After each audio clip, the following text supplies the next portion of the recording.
Hello, grown folks. This is Donna Smith, aka Lady D, your hostess with the mostest, with a grown folk topic of discussion this evening. And I bring to you a topic that, man, it's just so real. It's so real, and it's happening with a lot of people. And I think we all can identify with this topic, been there, done that, know someone who has. But, you know, everyone that I've talked to that has expressed some deep-seated unhappiness with a union that they're involved with is always blaming the other person.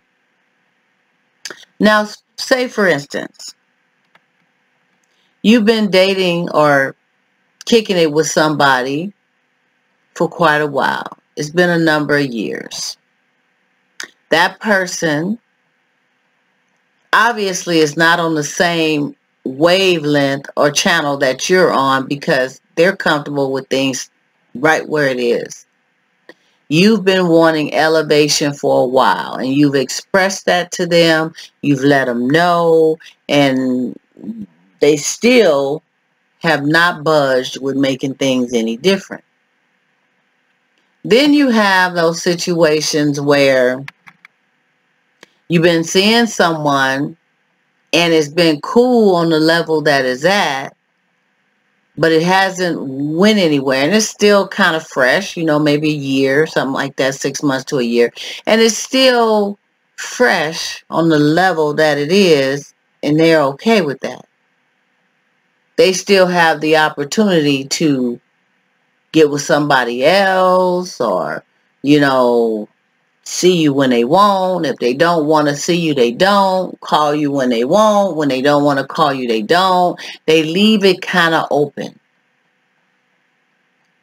But then you have these situations where there's no commitment involved. However, the first time that this person even thinks that you're stepping outside of your little togetherness with them, whether you have a label on it or not, a claim on it or not, the first chance they hear of anything happening outside of that, they want to be gone. They want to be out the door, letting it go, putting you down, not dealing with the situation no more. Now, that goes for men and women. Men are territorial, and women are just emotionally just all over the place. Once their feelings and heart is involved, it's a bucket of emotions everywhere. And sometimes it's hard for them to get a handle on that. And all they want is love, time, attention, to feel special, for you to do sweet things for you to, take them out and about, stuff like that. Women, they don't ask for much. Just a little bit of emotional bonding and dedicated attention, I'll say that. So you have those who are pretty much at a balanced level. It's not going up. It's not going down. One person is okay with it. The other person is like, I'm tired of being neutral here. At this point, I deserve elevation, some way, shape, or form. At this point. The thing is, you can't make somebody want to do something that they don't want to do. And you can't continue to excuse me, I'm getting twisted up. You can't continue to blame the other person for you allowing it to happen. See, it comes a point in time when you have to look deep within yourself. You have to say, well, okay, what is it that I want? What is it that I need? Why am I dealing with things in this way, and this is not making me happy. Because you know that you give all that you can to make the other person happy. You know that your time, your attention, your love, your commitment, all the special things you can think of to do is all about that person. But then when you don't see it being reciprocated to the point that brings a balance, that gives you some joy, that makes you feel warm, then there's a problem. There's a problem because it's unbalanced. Now, it's a bigger problem if you don't sit down and discuss with that person how you feel, what you need, and what you want. If you don't let them know, how are they going to know a lot of time? Now, some will say, well, a grown man or a grown woman should just know. You should just know when you vibing with somebody and you care about them. You should just know what to do. You should know how to make them feel. It's just sometimes people know, but they're holding back from putting things in motion. Now, let's go even further with this. Why are some holding back with putting it in motion? What is the reason behind doing so? Is it A, they really are not into that person like that? B, they're just a selfish person? Or C, they want to do it, but they want to do it on their own terms when they're ready.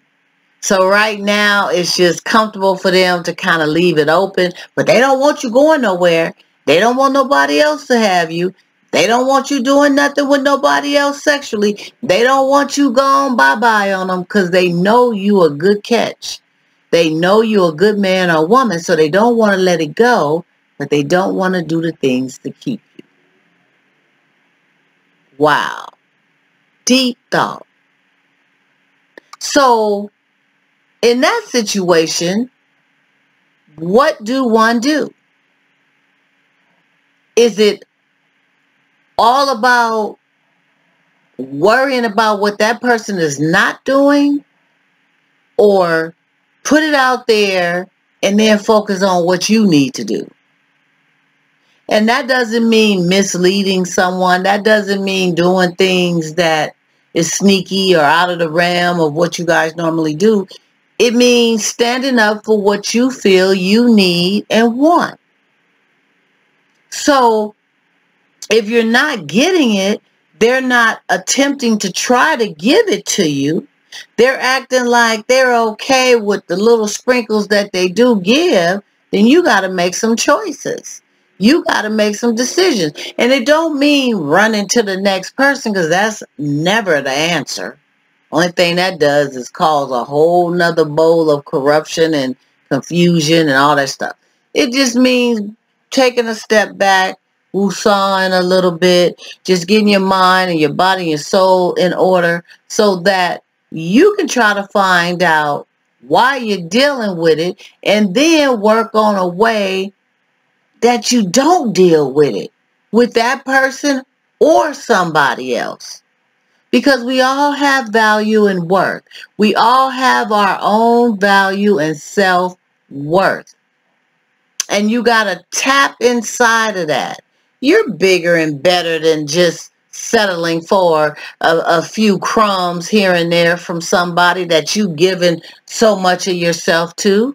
You're bigger and better than being playing second fiddle to somebody, second place per se. They got the first place prize and you the second place prize. Really? Because there's a lot of men, most men, that ain't playing no second fiddle to nothing. And women, we shouldn't either. So you have to get to a point of your own self-awareness, your own depth of feeling that you deserve more. You got to love yourself. You got to love yourself to the point that nothing is going to take you to a place to make you feel as though you only deserve this when you deserve a whole multitude. You have to get yourself right. And that goes with all of us. We all have been there. We all have settled in the name of love for things that sometimes is just not right for us. Because you love her. Because you love him.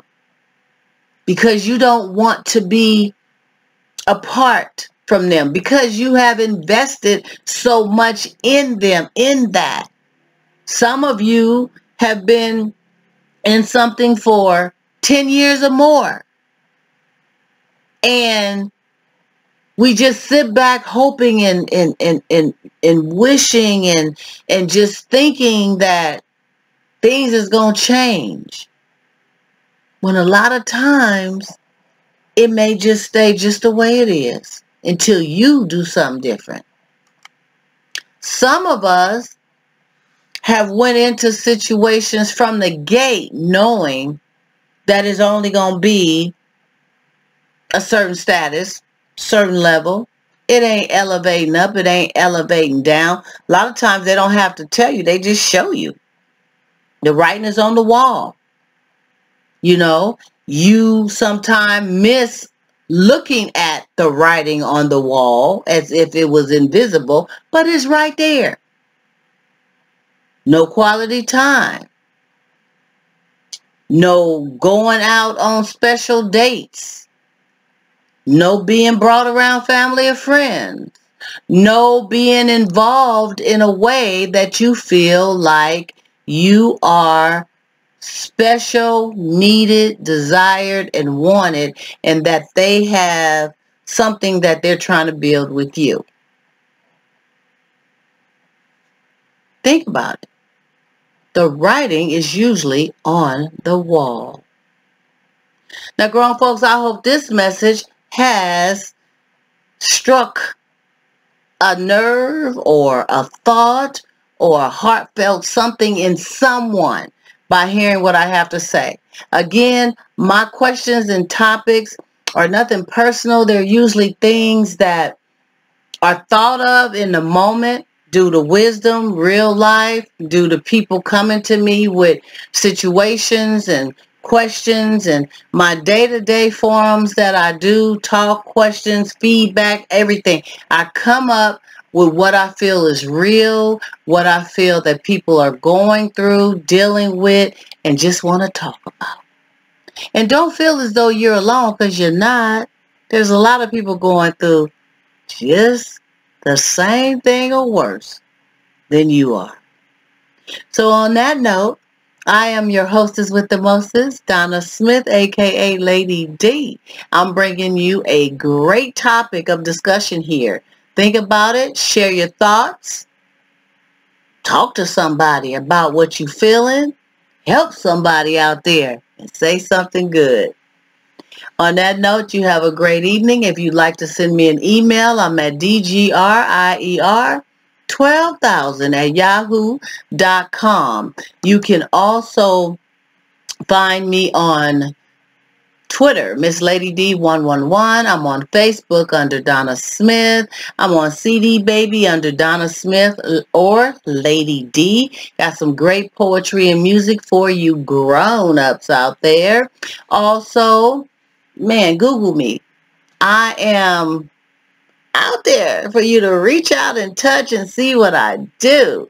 Visit my website sometime. Grown Folk Talk with Donna Smith, or Donna Smith GrownFolkTalk.com. That's what it is. Donna Smith GrownFolkTalk.com. Reach out, see what I'm doing, say hey, doing a great job, whatever. Just reach out. And don't forget my YouTube channel, Donna Smith, aka Lady D. Hit that subscribe button and tell a friend. Until then, we will talk again. And the question I'm going to leave you with, not the question, but the quote, be grown or be gone.